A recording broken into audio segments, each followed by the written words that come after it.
नमस्कार, SPT news में आपका स्वागत है। पेश है 23 अप्रैल बुधवार दोपहर 3:15 बजे राजस्थान की 13 बड़ी खबरें। सबसे पहले एक नजर डालते हैं आज की हेडलाइंस पर। पीएम मोदी ने दिल्ली में बैठक की, घाटी में बंद का आह्वान। ऐसे आतंकियों को हमारे सुरक्षा बल देंगे मुंह तोड़ जवाब, अशोक गहलोत। पहलगाम आतंकी हमले पर राहुल गांधी ने जताई चिंता। पहलगाम हमले पर पंजाब सीएम की हाई लेवल मीटिंग। सीकर में एनएसयूआई जिलाध्यक्ष ने किया सरेंडर। और अब खबरें विस्तार से सुनिए। जम्मू कश्मीर के पहलगाम के बैसरन इलाके में हुए भीषण आतंकी हमले के बाद घाटी एक बार फिर शोक और गुस्से में माहौल में डूब गई है। प्रधानमंत्री नरेंद्र मोदी ने बुधवार को सऊदी अरब से लौटने के बाद दिल्ली हवाई अड्डे पर राष्ट्रीय सुरक्षा सलाहकार अजीत डोभाल और विदेश मंत्री एस जयशंकर के साथ बैठक की और पहलगाम में हुए आतंकवादी हमले के बाद की स्थिति का जायजा लिया। मोदी को मंगलवार को हुए आतंकवादी हमले के बारे में अधिकारियों ने जानकारी दी। इस हमले से पूरे देश में आक्रोश फैल गया है और विश्व के कई नेताओं ने इसकी निंदा की है। राजस्थान के पूर्व सीएम और कांग्रेस नेता अशोक गहलोत ने पहलगाम में हुए आतंकी हमले को लेकर फिर बयान दिया है।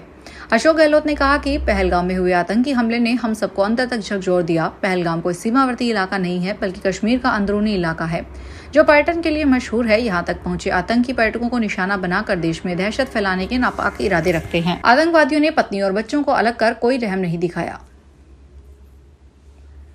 जम्मू कश्मीर के पहलगाम में मंगलवार को हुए आतंकी हमले पर लोकसभा में विपक्ष के नेता राहुल गांधी ने गहरी चिंता जताई है। उन्होंने इस घटना के संबंध में केंद्रीय गृह मंत्री अमित शाह, जम्मू कश्मीर के मुख्यमंत्री उमर अब्दुल्ला और जम्मू कश्मीर प्रदेश कांग्रेस कमेटी के अध्यक्ष तारिक कर्रा से बात की। राहुल गांधी ने इस हमले को निंदनीय बताते हुए पीड़ित परिवारों के प्रति अपनी संवेदना व्यक्त की और उन्हें हर संभव सहायता और न्याय का भरोसा दिलाया। राहुल गांधी ने गृह मंत्री अमित शाह, जम्मू कश्मीर के मुख्यमंत्री उमर अब्दुल्ला और जम्मू कश्मीर प्रदेश कांग्रेस अध्यक्ष तारिक कर्रा से पहलगाम में हुए भीषण आतंकी हमले के बारे में बात की है।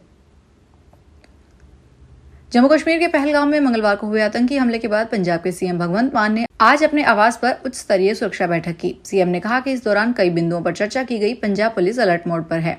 सभी पर्यटन स्थलों पर सुरक्षा बढ़ा दी गई है। वहां सिविल और वर्दीधारी पुलिसधारी तैनात रहेंगे। इसके अलावा पंजाब के जो लोग वहां घूमने गए थे और फंस गए हैं, उन्हें वापस लाने का प्रयास किया जा रहा है। जम्मू कश्मीर सरकार पुलिस और प्रशासन के संपर्क में है। जो भी लोग वहां फंसे हैं, उन्हें पर्यटन विभाग पठानकोट के रास्ते घर पहुंचाएगा।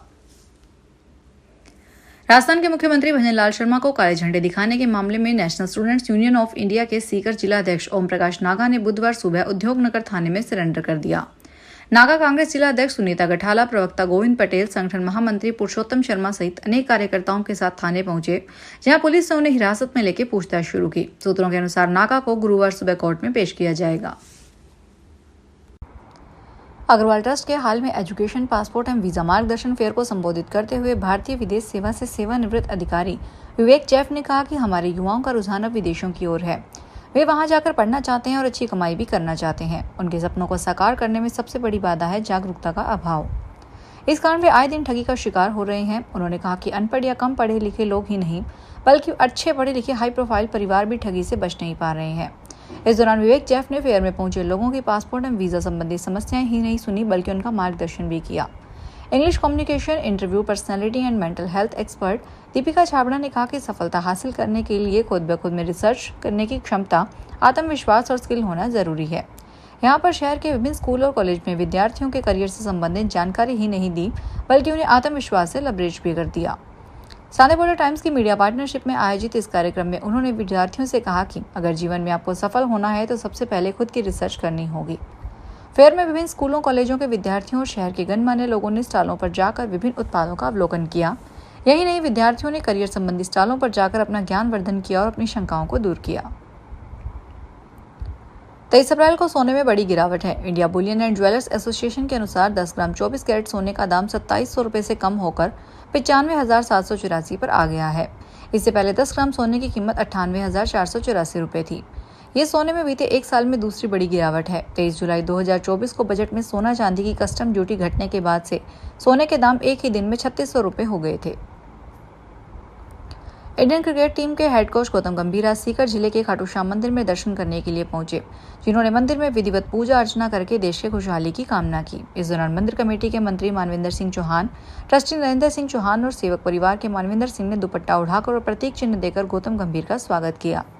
आज सुबह ही गौतम गंभीर जयपुर एयरपोर्ट पर उतरे थे। एयरपोर्ट पर उतरने के बाद वे खाटू श्याम मंदिर पहुंचे। यहाँ करीब 2 से 3 मिनट तक मंदिर में दर्शन करने के बाद गौतम गंभीर मंदिर कमेटी कार्यालय की तरफ गए।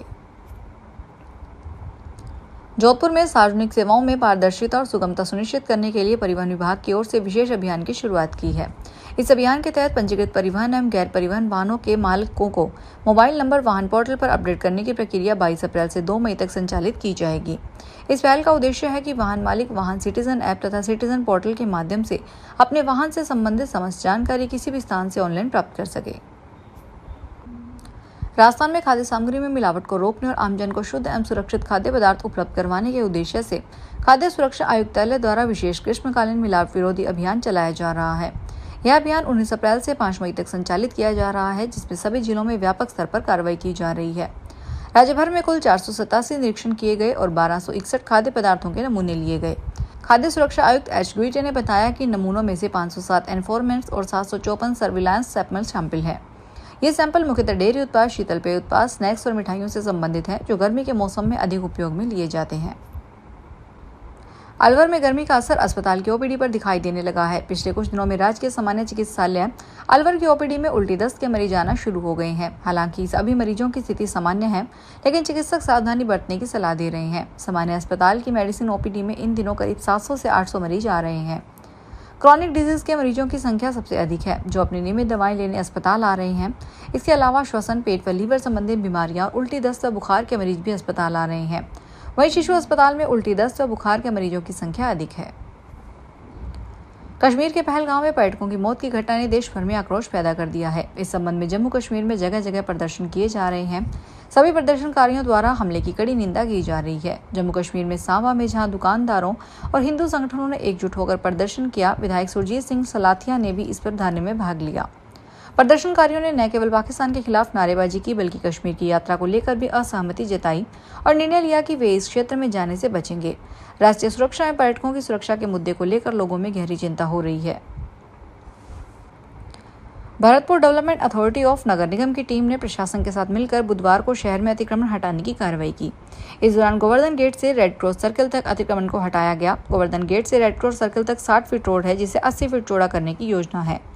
नगर निगम ने पहले ही अतिक्रमणकारियों को नोटिस दे दिए थे, जिसके बाद कुछ लोगों ने स्वेच्छा से अतिक्रमण हटा लिया, लेकिन जिन्होंने नहीं हटाया उनके खिलाफ आज कार्रवाई की गई। फिलहाल इस बुलेटिन में इतना ही, फिर हाजिर होंगे बड़ी खबरों के साथ।